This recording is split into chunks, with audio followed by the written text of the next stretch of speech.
50% of the total U.S. land area is used to produce food. At present, the U.S. livestock population consumes more than 7 times as much grain as is consumed directly by the entire American population.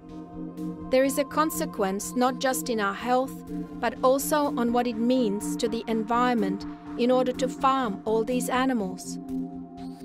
It should not surprise you that the price in environmental destruction and consequences is beyond anything that the people who began large-scale industrialized animal agriculture 80 years ago envisioned.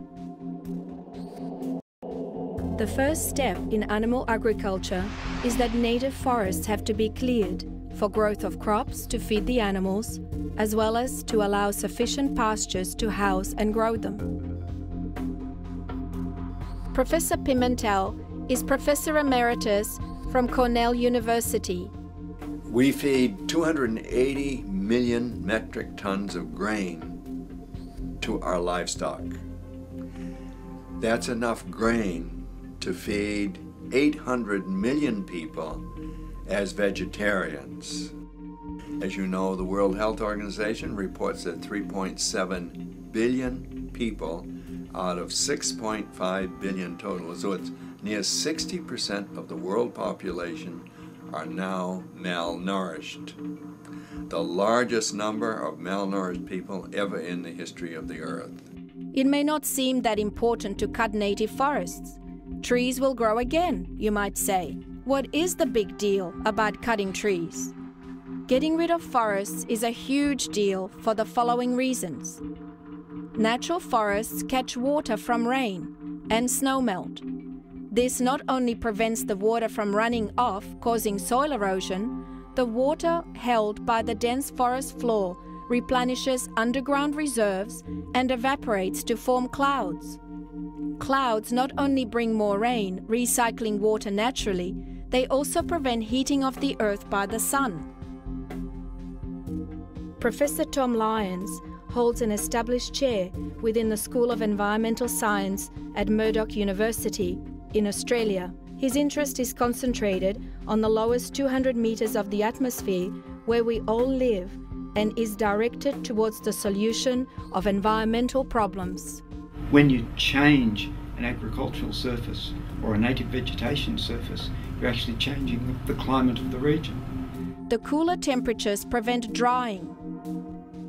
Higher temperatures lead to extremes of climate and specifically droughts. By catching water naturally, forests also prevent major and catastrophic flooding. Natural forests take 200 years and more to reach significant maturity to act as efficient catchers of water. They also make soil as a result of the dead leaves and branches falling to the forest floor. These decompose to form natural fertilizer and eventually nutrient-rich soil. And it takes 500 years to replace 1 inch of topsoil. And so you can't wait for that. So it's a terribly serious problem. According to Tim Flannery, when measured over a century-long timescale, methane is 60 times more potent at capturing heat energy than carbon dioxide, but it lasts only 8 years in the atmosphere. The animals we raise for food produce huge amounts of manure.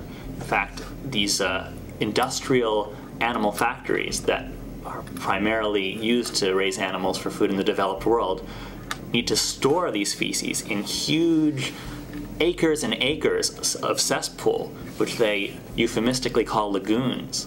And these, of course, befoul the air around them, but also release large amounts of methane and also huge amounts of nitrous oxide. These are released not just from the lagoons themselves, but also when these feces are spread over the huge amounts of cropland that must be used to raise plants to feed the animals. Nitrous oxide is about 300 times more powerful than carbon dioxide. When it comes to methane, about 37% of the world's methane emissions come from animal agriculture, and about 70% of the world's nitrous oxide emissions come from animal agriculture.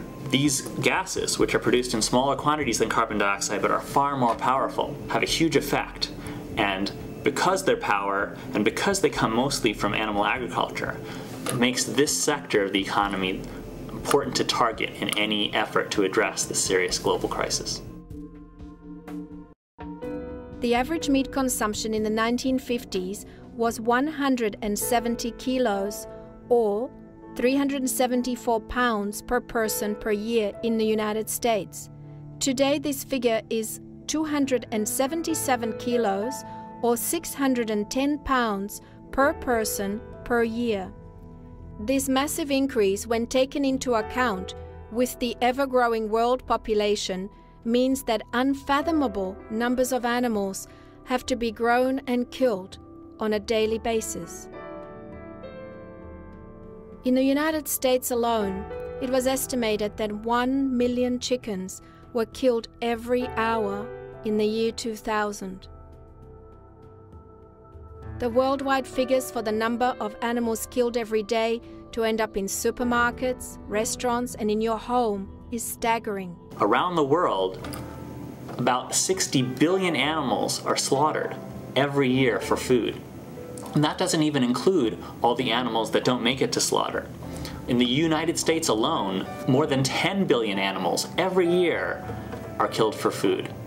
If you just compare this to the population of the Earth of humans of just 6 billion, you realize that the number is so vast that it's hard to conceive of.